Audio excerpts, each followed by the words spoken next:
Et pendant ce temps, les Bleus volent vers le Brésil, des Bleus au torse bombés par l'écrasante victoire d'hier soir contre la Jamaïque. Vous le voyez dans l'avion, ils se sont photographiés, ils ont posté ces photos sur Twitter.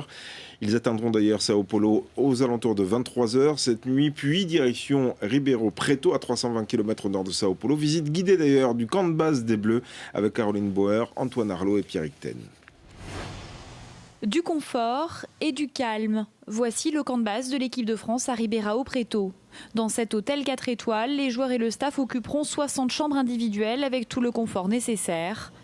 3 piscines, un court de tennis, un spa, mais aussi un petit terrain de foot rénové par la FIFA.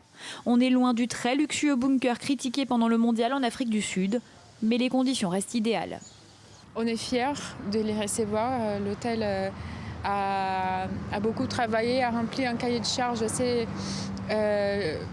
très détaillé par la FIFA. Donc voilà, nous sommes fiers d'avoir tous les points qu'ils demandent pour recevoir les Français.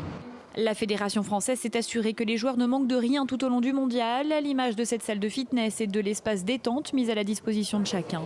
Enfin, lors de leur arrivée, les joueurs pourront découvrir dans le hall de l'hôtel un montage de coupures de presse réalisé par la Fédération et qui relate leurs plus belles victoires. De quoi entretenir l'espoir.